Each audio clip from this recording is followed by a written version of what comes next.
c'est à quel point c'est important de connecter avec notre intuition puis qu'il faut plonger à l'intérieur de ça. Bienvenue sur le Méno Show.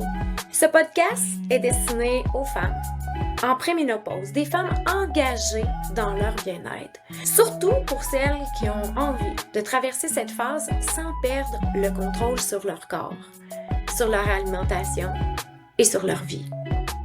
Ici, on va parler de conscience, d'inconscient, de bien-être, d'entraînement, d'alimentation, d'hormones, de tout pour vous, mesdames.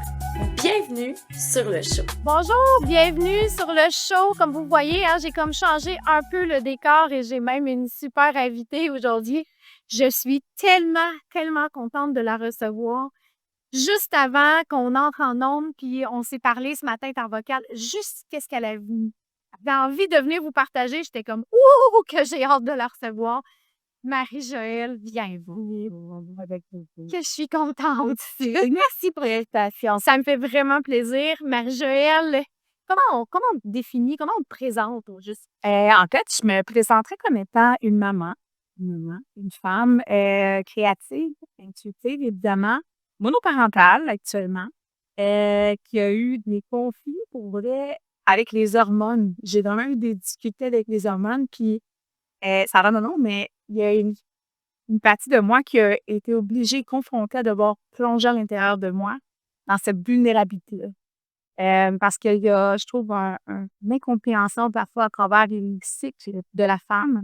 Et puis l'intuition, je trouve que ça a été pour moi une façon de connecter avec ce cycle-là, de mieux comprendre. Je ne dis pas que c'est facile, je ne dis pas que c'est parfait, mais à quel point c'est un univers qui me fascine que l'intuition. Donc, c'est pour ça que je suis ici aujourd'hui, pour en parler à travers mes yeux à moi, à travers ma perception à moi et à travers mon parcours aussi de femme. Puis tu as ce don-là, toi, de connexion. D'abord, c'était ton métier. Là. Tu travaillais beaucoup avant que tu rentres dans une grande expérience de t'en servir pour toi.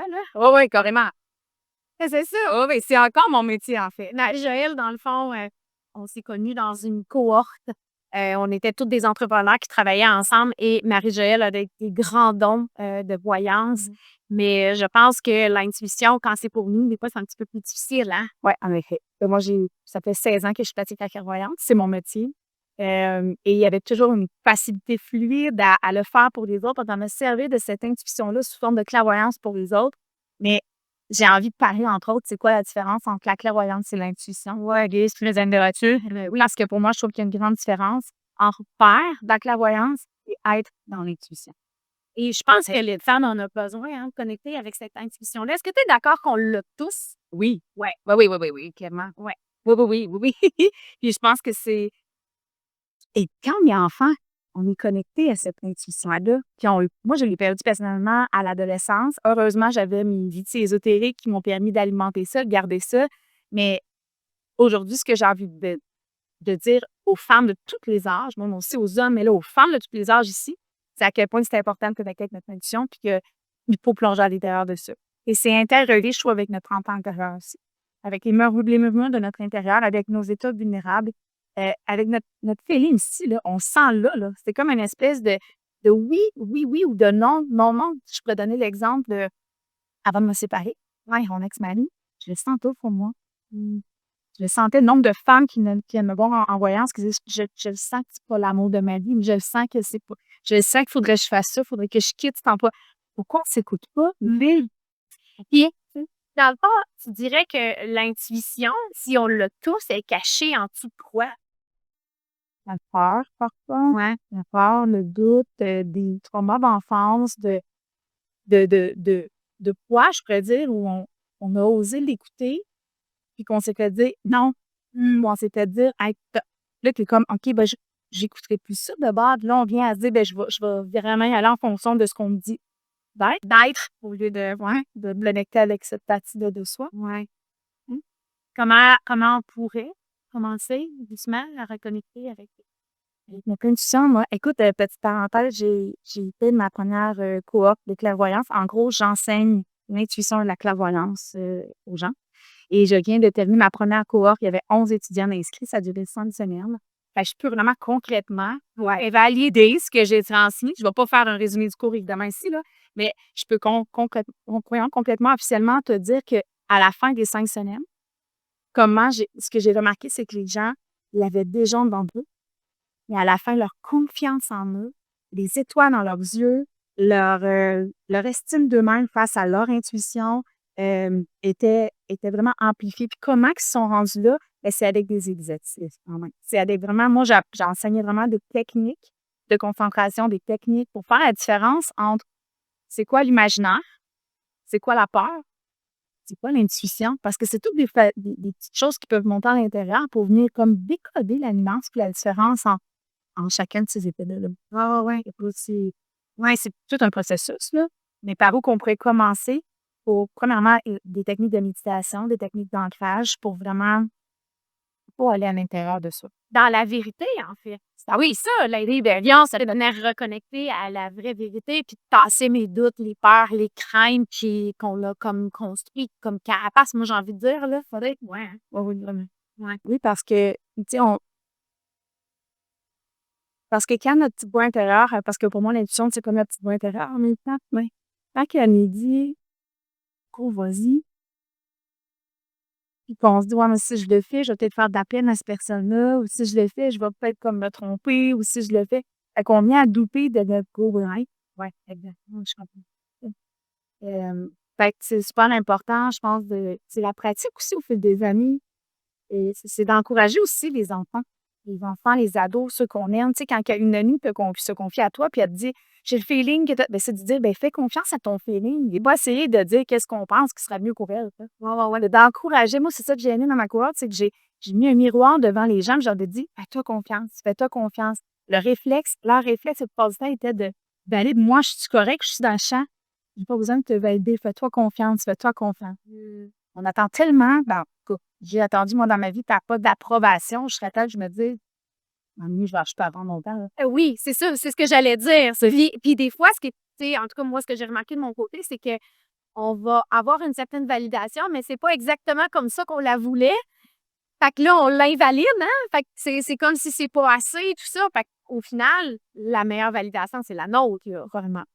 Vraiment. Parce que c'est comme des pas qu'on fait sur un chemin. Donc, l'intuition va concrètement partir de toi et t'amener à agir dans ta vie concrète, dans la matière.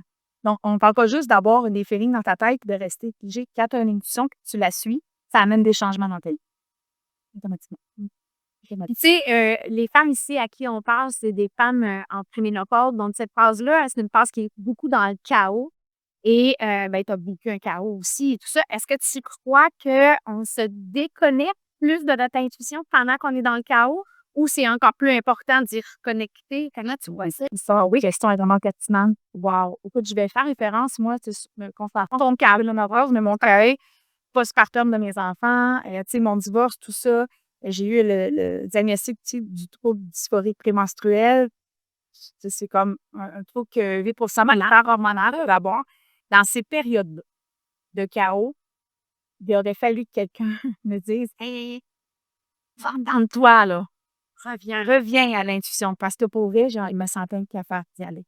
Mais pourtant, c'est important. Fait que ta question de est-ce qu'on est capable de. C'est pas aussi facile, c'est pas aussi vite. Non. Tu sais, moi, quand j'étais comment je pourrais dire, en détresse, j'ai eu des périodes de détresse, mais ça m'est arrivé de m'agenouiller sur le sol en pleurant ma vie, puis de dire, univers, aide-moi, je ne sais pas comment, mais aide-moi, par m'éclairant, montre-moi, parce que là, j'ai de la difficulté à le voir ou à le ressentir. Cependant, je pense que le fond de sagesse serait de dire quand c'est comme ça, un quota des douceurs.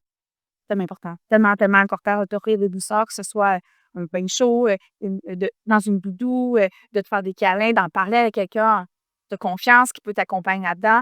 Mais pas t'isoler. Isole-toi pas, tu sais. C'est pas s'isoler là-dedans, non. Non, puis c'est ce qu'on a tendance à faire, tu sais, dans un épisode que j'ai enregistré, tu sais, on parle beaucoup, tu sais, justement, tu sais, on va parler souvent des problématiques, là, la problématique que tu parles de ton trouble hormonal et tout ça, mais on vient d'en parler juste au niveau hormonal, hein. Les hormones, c'est ça, mais on vient pas nous dire, tu sais, que c'est important, que ça se peut que tu aies une tonne d'émotions liées à ça, ça se peut que tu te sentes tout croche, ça se peut que... Puis dans la préménopause, c'est un peu ça. Il y a beaucoup le côté émotionnel, tu sais, qui vient jouer, tu sais, là. Bon, un divorce, c'est un chaos. C'est pas juste un divorce, hein, tu sais, c'est comme tout le côté émotionnel. Donc, revenir à connecter à tout ça, là. Ah oui, c'est gros. Ouais, c'est gros. Puis, je pense que tous les moments, en même temps, le fait de me retrouver seule, je faisais le divorce, le deuil de mon ex-mari et tout ça. Et garde partagée avec mes enfants, tu veux pas. Oui, il y a eu des moments où je me suis retrouvée encore plus seule, encore plus plus vite, c'est ça. Mais ça m'a en même temps forcé à plonger encore plus avec mon intuition. Donc, je dois avouer que ce chaos-là a été un merveilleux tremplin pour découvrir cet univers-là qui. Donc là, je sentais qu'il était là. Je sais que ça a l'air bizarre, un peu coordonné à ma chaussée, là, parce que je m'en sers pour les autres, mais pour moi, je m'en servais pas autant. Et là, je m'en sers. Écoute, dorénavant, là, vu que je sais qu'avant de me séparer, je le sentais que ça marchait pas. Maintenant, quand j'ai senti que ça va pas, je vais l'écouter. Parce que je le sens pas. Ouais. Ça continue. Fait que quand on sent, Puis, pour connecter à cette intuition-là et est-ce que tu es d'accord que ça prend, tu sais, du silence puis une intériorisation parce qu'on est beaucoup dans le bruit, hein? On s'étourdit, tu sais, on fait de la route, on met de la musique, des podcasts, les marches, c'est la même chose. Fait que, tu sais, dans le fond, pour rentrer dans cette intuition-là, cette connexion-là, ça prend du silence. ça prend beaucoup de silence intérieur. Moi, j'ai été chercher personnellement dans des marches en forêt. J'ai fait beaucoup, beaucoup, beaucoup de marches en forêt dans la dernière année, pendant 4 saisons. Aller marcher dehors, c'est super important. Moi, ça a été mon silence, mais je partais pas avec des écouteurs, là. Je partais avec moi, avec toi, la nature. Tu sais, c'est important de se déconnecter des technologies. C'est important tu sais, aussi, souvent, il y a l'aspect, moi, je peux dire, on pense à ceux qu'on aime. Tu sais, il faut retourner dans notre essence, il faut revenir dans notre intérieur. Même si c'est pas le fun d'y aller. Je dis que c'est pas le fun parce que des fois, ça nous confronte à Ah, je t'entends, ah, le deuil, ça fait mal. Oui, mais il faut que ça sorte. Mais je pense que pour l'étape suivante, en fait, je pense qu'on veut tellement éviter une souffrance qu'on évite d'aller là. Oui, Puis en même temps, le cadeau est en arrière de la souffrance. ça veut dire ouais, c'est ça, vraiment. Fait que, tu sais, tantôt, tu me demandais qu'est-ce qui se tient devant des pas l'intuition. Ben, c'est la peur de la souffrance parce que c'est la peur de vouloir des parties de nous, mais ici, mais en même temps, quelque le cadeau est extraordinaire. Oui, c'est ça. C'est extraordinaire. Je veux dire, moi, ce divorce-là, autant qu'il a été très souffrant que maintenant, je me relève de tout ça, ça commence à goûter bon, là. Ça commence à goûter bon. Fait que derrière chaque chapitre marquant de la vie d'une femme, il y a toujours après ça une renaissance, une partie de nous qui meurt pour renaître. Il faut honorer ça, il faut vraiment plonger là-dedans. Fait que oui, ça fait peur, mais vas-y. Puis de se faire accompagner, hein, comme on disait tantôt, ouais, tu sais, pas rester silencieuse, puis de rester tout seul dans ton coin avec tout ça. Moi, je pense que, tu sais, d'où le podcast, là, tu sais, j'ai tellement envie de passer ce message-là aux femmes, là, tu sais, que ce que tu traverses, puis ton chaos, ben, je veux dire, comme c'est pas, t'es pas obligé de rester tout seul là-dedans. Non, c'est pas toi qui va pas bien, là. Ça peut être des phases, puis ça peut être traversé. Tu sais, il y a une coach qui m'a dit, j'ai tellement trouvé ça beau parce que dans les séances avec lui dernièrement, à un moment donné, j'ai pleuré, puis j'ai pleuré ma solitude. Puis ça faisait mal. Tu sais. Ça a vraiment l'air beau. Tout ça, là, il y a du beau dans tout ça. Mais ouais, j'ai pleuré ma solitude, puis il a dit, Hey, Marie, il dit, ta croyance de penser que tu es seule, et là, tu un bout, mais il avait jamais revenu. Parce que si tu étais vraiment venu sur la Terre pour être seule, il n'y aurait pas des milliards d'êtres humains. Hmm. T'es pas seul. On n'est pas seul. C'est une fausse croyance. Mais à quel point, tu sais, tu dis message erroné, là, puis moi, j'ai tellement ça comme message derrière moi, là, tu sais, c'est comme, ah, ça, c'est erroné. Ah, ça, tu sais, ah, ça, j'ai cru à ça, mais en même temps, c'est un message erroné. Comment on en reçoit puis qu'on vit à travers plein de messages erronés comme ça? Ouais, tu sais. Mais ça, ce message erroné-là, c'est pas l'intuition, là. Tu sais, de dire que t'es seul, c'est pas l'intuition. Moi, ça, non, ça, oui, c'est la fausse croyance. Parce que ton intuition, elle est amour, ton intuition, elle est ouvre-toi, tu sais. Fait que quand t'enlèves la fausse croyance erronée qui bloque, là, t'es encore plus apte à pouvoir écouter ton intuition. Je vais poser une question parce que, tu sais, j'expérimente tout ça, moi aussi, là, puis on s'en parle souvent, puis mais moi, là, il y a une chose que j'ai déjà expliquée, et quand c'est un message intuitif, qui est comme dans l'amour de soi, en fait, quand ça vient de la vraie vérité, c'est intuitif. Ouais. Moi, ce que j'ai remarqué, c'est que ça vient nous dire une fois.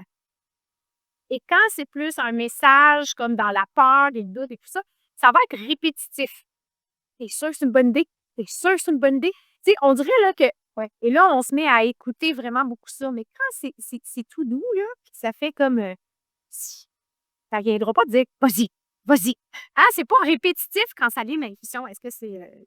Ben, Je suis dans le chat. ouais, et que, attends, vite de même, je vais répondre à cette question-là, mais sans mettre une étiquette à ça. Mais je suis d'accord. Je suis d'accord, parce que j'essaie de réfléchir. Je suis d'accord avec toi. C'est comme un message qui va dire fais-le. Puis on dirait que l'intuition est comme tellement confiante que ça va bien aller, qu'elle dit vas-y sans l'ombre voix d'un doute. Ouais, tandis que quand c'est comme je reviens à je vais me séparer, je vais me séparer. J'avais tellement peur de me séparer. Que là, c'était plus l'intuition qui parlait, c'était la peur parce que je l'avais ressenti. Ouais. Mais la fois que je l'ai ressenti, j'ai fait comme ah, je vais me séparer. Fait que là, je me suis mis à avoir peur de ma propre intuition. Pourquoi? Maintenant, je le sais que je n'ai pas à avoir peur, je le répète. Il y a quelque chose de beau dans ce divorce-là. Ça en ressort. Et c'est une chance que c'est arrivé. Puis il y a quelque chose de beau en arrière de chaque étape. Tu sais, peu importe, tu sais, des fois, mettons, ben, tu sais, tu pourrais changer d'emploi, par exemple. Tu sais, fait que, tu sais, ton intuition va t'emmener cette petite voie-là, mais là, tu sais, hein, peut-être que là, sa mère, peut-être que, tu sais, toutes sortes de choses qui montent. Mais en arrière de cette expérience-là se cache toujours un cadeau, tu sais, dans chaque expérience qu'on peut vivre, là. Exactement. Oui, oui. Moi, je suis convaincue que derrière chaque intuition, il y a un merveilleux cadeau. Oui, c'est ça. Et c'est pas du chaos, c'est un cadeau. Je pense que le chaos se produit par le pas écouter notre intuition. Ah ouais. D'après ce que j'ai vu à dire. Puis t'attends, puis ta petite voix te le dit, puis comme, ah, non, non.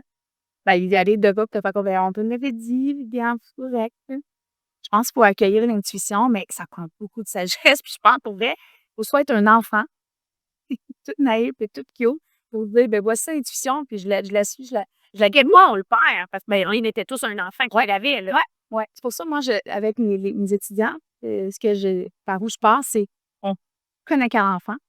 Après ça, on va aller voir son où les bols ou les blocages de l'adolescence qui sont venus te faire comme couper ça. Et là, en tant qu'adulte, la mission, c'est de dire on va retourner là pour que tu redonnes vie à tout ça en dedans de toi, puis que tu t'en sers, puis que tu le vives jusqu'à la fin de tes jours maintenant. Ça marche. Wow. Ça marche. Ouais. Puis on parle souvent d'intuition, puis on vient souvent d'être intuition féminine. Ouais. Y a-tu plus de féminin que de masculin dans l'intuition ou? Moi, je pense que oui. Ouais. Je pense que l'intuition est plus féminine, est connectée à la lune en nous, est connectée. Mais par contre, on a le féminin, le masculin à chacun de nous. Ouais. Les hommes aussi. Fait que les hommes ont tout avantage à connecter avec leur féminin, qui va aussi les aimer dans leur intuition. OK. Fait que moi, je suis portée à dire qu'une intuition est d'allure féminine, mais c'est pas qu'on se comprend là. Non, non, c'est ça. On se compare. Mais moi, je pense que oui, l'intuition est plus féminine. C'est inné encore plus. On a des ressentis. Mais j'ai envie de parler, entre autres, du besoin et de l'importance d'accorder de l'espace à notre féminin sacré. Vraiment. Parce que beaucoup de femmes, bon, même inclure là-dedans, on est beaucoup dans notre masculin à devoir faire. On a nos carrières, les tâches, nos objectifs. On est comme, let's go, on est dans le faire, puis on est beaucoup dans notre masculin. Quand est-ce qu'on donne l'espace au féminin? Quand est-ce qu'on. Fait que c'est pour ça que des fois, on se retrouve très vulnérable. On nous dit, non, mais en fait, c'est une belle occasion d'aller dans ton féminin. C'est comme chaque fois qu'il y a un état de vulnérabilité, si on l'accueille en se disant, hey, c'est un moment de douceur pour moi. J'aime tellement ça. Ouais, c'est un moment de douceur, mais je vais l'explorer, puis je vais me dorloter là-dedans. À la place de faire comme, oh, pourquoi je me sens même aujourd'hui? Je devrais être capable de faire, tu sais. Ouais. De juger cette C'est partie-là, de pas en ça. ouais, au lieu d'accueillir la partie qui est en train d'être. Voilà. Ah ouais. Voilà. Fait que si on accueille davantage la partie qui est en train d'être, automatiquement, on donne de l'espace pour tout ça. C'est pas bon. Il me semble que ça glisse en dedans de moi comme j'aime ça ce que ça fait. Ah oui, vraiment, vraiment. Fait que dans le fond, tu sais, le message qu'on est en train de passer, c'est plus on est connecté avec notre énergie féminine, plus on est connecté avec notre intuition, plus on est dans les cadeaux. Calmement. Exactement.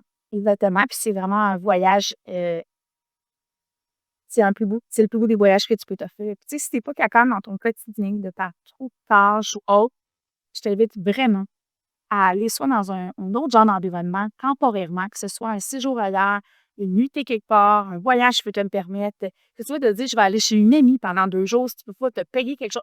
Va sortir de ton quotidien en tant que femme pour aller plonger à l'intérieur de toi parce que j'entendais dans un podcast dernièrement, j'ai vraiment aimé, là, c'était un beau rappel, je trouve, à quel point ça dit l'environnement où on se trouve a un impact sur comment on est. Fait que si on l'univers est ainsi fait, on s'adapte à tout. Donc, si tu es dans un univers qui n'est pas adéquat pour pas un univers, pardon, un environnement qui n'est pas adéquat à toi, bien, ton corps et tes fréquences vont s'adapter à cet environnement-là.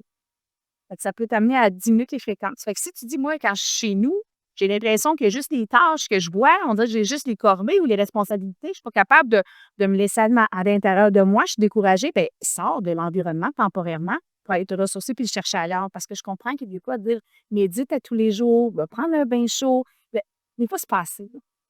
Ouais, que ça, je dis souvent à mes clientes aussi, tu sais, on a beau aller prendre une marche, on a beau prendre un bain, tout ça, mais si tes pensées, c'est toujours des pensées diminuantes, des pensées d'esclave, tu sais, c'est quand on n'est pas dans l'amour de soi, pas du tout. Non, c'est exact. On n'est pas en train de connecter avec les messages puissants que tu peux aller chercher, tu sais. Fait que les pensées, c'est vraiment quelque chose à venir vraiment filtrer, là. Tu sais, Faut absolument. Fait que non, vraiment, c'est de te mettre dans un état de calme.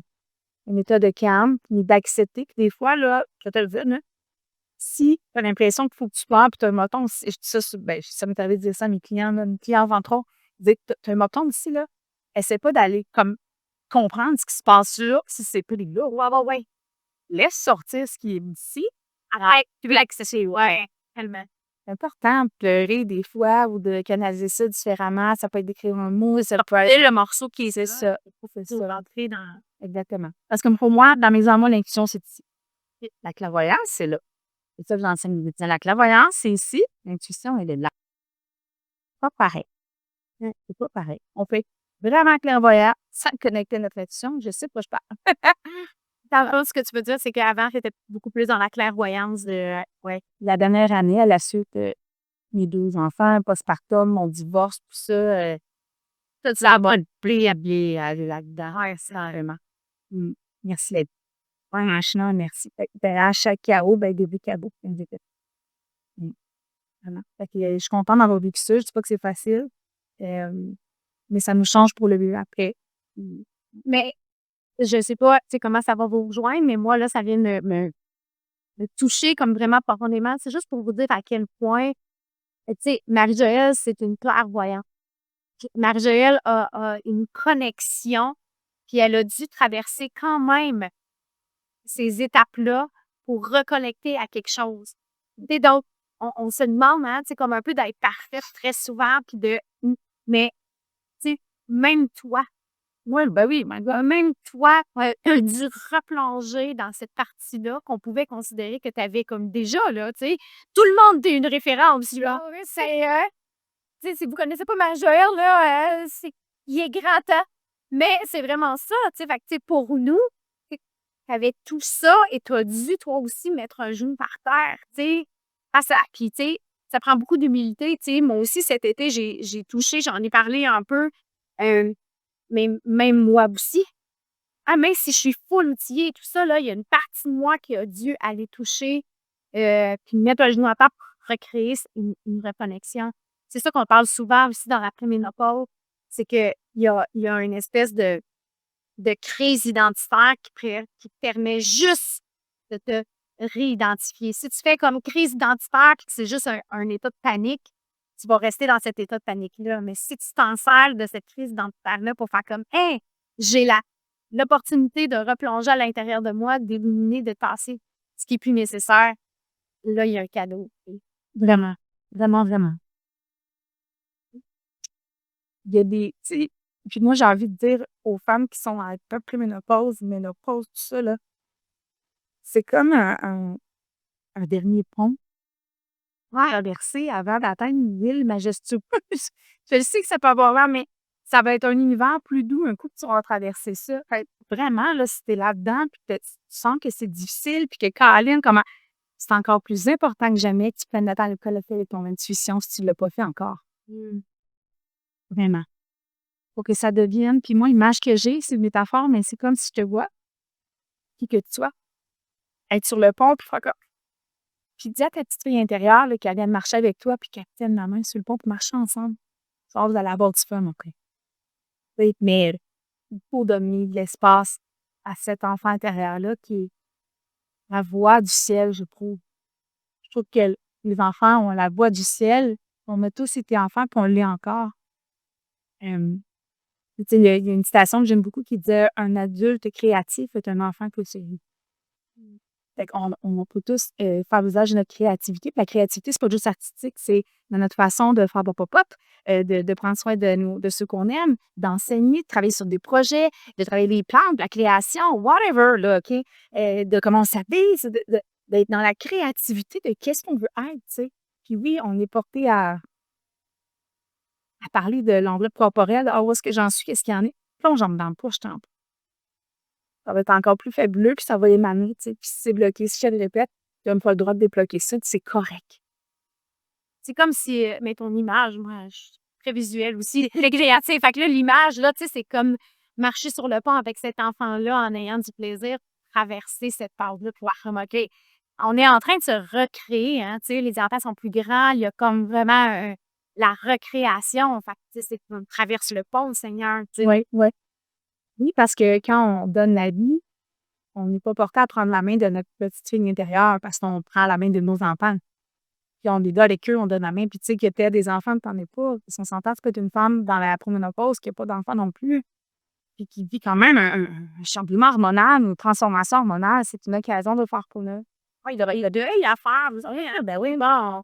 Là, on se rend compte que la maternité, c'est vraiment quelque chose qu'on met de côté ou tout ça. Il y a plusieurs choses à travers ça. Puis c'est juste de venir comprendre que c'est pas juste comme OK, ma progestérone que mon oestrogène. Tu sais, c'est comme non, il y a une redéfinition de qui tu es et juste comme de reconnecter tu sais, ton message hein, pour vrai, il est tellement fort. Là. C'est vraiment, vraiment. Même si tu n'étais pas totalement là-dedans, je savais que tu allais partager quelque chose de puissant. Puis, J'ai accompagné beaucoup de femmes depuis 16 ans, là. Plus de femmes que d'hommes. Il y a eu des hommes aussi, mais il y a beaucoup plus de femmes. Puis avant même, tu sais, je veux dire, quand j'ai commencé à faire de la voyance à 20 ans, là, puis que je parlais à des femmes de 40 ans, tu vas vivre des chamboulements hormonaux, puis je leur parlais de leurs enfants sans connaître la maternité, sans comprendre. J'avais une forme d'empathie quand même envers elles, en me disant, mon Dieu, il y a vraiment les beaux filles, comme si je ressentais leurs défis, je ressentais leur. Fait que j'ai envie de te dire, ben, je sais pas, je fais juste dire que je te comprends. Je te comprends sans vivre ce que tu vis. Puis en même temps, je comprends que des fois, on dit: «Ouais, mais tu me comprends pas». Ah, on n'est pas obligé de vivre la même chose. c'est ça, c'est ça. Ouais. Chacune va vivre ça à sa façon, mais je pense que toutes les femmes vont vivre ce passage obligé-là. Il fait partie d'aventure. Puis si on se prépare puis qu'on commence déjà à connecter avec notre intuition puis la vibration, ça peut juste être beaucoup plus Ça aide, vraiment. Ouais, c'est ça. Vraiment. Parce que qui sait, peut-être que maintenant, tu vas dire: «Ah, je fais pas», puis oups, ton intuition va dire: «Aujourd'hui, va donc voir telle personne. OK, j'y vais». Et d'ailleurs, je partage dans ma cohorte, il y a une dame, celle qui était la plus âgée du groupe, je sais plus quel âge qu'elle avait, mais elle était la plus âgée du groupe, puis elle me disait, elle a dit: «Moi, là, mon intuition est déjà là, là». Fait que là, elle a développé sa clairvoyance, mais l'intuition, elle dit: «Moi, là, le matin, je me lève, là, puis je reçois tel message». Puis elle dit: «Je l'écoute, je le fais». Et je la trouvais tellement belle d'être capable. À chaque jour, elle dit: «Oh, aujourd'hui, ça me dit ça». Bon, voilà. Elle vit comme ça, elle, là. Elle est en paix, là, puis elle est zen. Et j'ai trouvé ça tellement inspirant. Je me dis: Ouais. «Oh my God, faut que je l'essaie». Oui, c'est ça. Faut que je l'essaie. J'aspire à ça. Ben là, Ah, puis tu sais, moi, je trouve ça tout beau parce que maintenant, j'ai compris aussi que quand on rencontre une énergie qu'on aime comme ça, on peut la prendre, hein? oui, ben, Tu sais, puis ça n'enlève rien à la personne, mais juste de faire que, hey, moi, cette énergie-là, j'ai envie de la mettre. Tu sais, autant on peut capter des mauvaises énergies que des fois, on peut ressortir puis retourner à l'expéditeur. On peut quand même choisir des belles énergies. Fait tu sais, je l'ai pas côtoyée, mais j'ai envie de la prendre. Voilà. Ça me donne envie de la prendre. Écoute, Marjole, merci infiniment. Tellement. Puis moi, j'ai la chance de passer encore un petit bout de journée avec elle. Oui, fait que je suis vraiment très choyée. J'espère que cet épisode-là t'a plu puis qu'il va venir résonner quelque chose de très, très fort à l'intérieur de toi. En dessous du podcast, je vais te mettre les liens pour pouvoir rejoindre Marjole et peut-être que tu vas avoir envie d'être dans sa prochaine cohorte. Elle a des cohortes pour connecter à son intuition, puis tu as une autre sorte de cohorte aussi. Hein? en fait, découverte de soi, ou ce que c'est comme il y en a une qui commençait hier, c'est vraiment pendant soit 2 semaines, 3 semaines, une je t'amène à plonger puis à aller à l'intérieur de toi. J'analyse ta carte du ciel aussi, je te fais de la clairvoyance. C'était des petits groupes intimes, mais les cohortes de clairvoyance et d'intuition, c'est vraiment sur 5 semaines, je t'enseigne complètement de venir à ton tour. Puis je vous dis, là, sur les 11 étudiants, il y en a 10 qui sont devenus, il y en a qui tirent des cartes, qui tarots, boules de cristal, ils sont tous capables. Là. Je suis tellement fière d'eux autres, c'est de toute beauté. Ça marche vraiment. Mais à quel point on a besoin de toi dans la vie, on comprend, tu sais. Fait que, il va y avoir des cohortes, en tout cas. Fait que, tu sais, le but, c'est d'aller la suivre. Comme ça, quand elle va annoncer les choses, là, vous allez pouvoir être au courant si ça vous tente de savoir comment connecter encore plus à votre intuition. Alors, pas juste de savoir qu'est-ce qui s'en vient pour toi, mais de dire, c'est ça, c'est de pouvoir le préparer. Exactement. Comme juste à l'intérieur de toi. En tout cas, pour moi, ça a été hyper vibrant. Si ça a été vibrant pour toi aussi, je t'invite à le repartager. Tag-nous. Parce que tu sais, je le dis et je le répète souvent, parfois, ce que tu vis, tu n'es pas tout seul à le vivre. Il y a peut-être ta voisine et d'autres gens autour de toi qui le vivent aussi. Et ce message-là, il mérite juste d'être entendu. Merci. Plein d'amour. Merci beaucoup. C'est un amour. Merci à toi. Merci d'avoir été là, puis on se retrouve bientôt pour un nouvel épisode. Bye! Bye!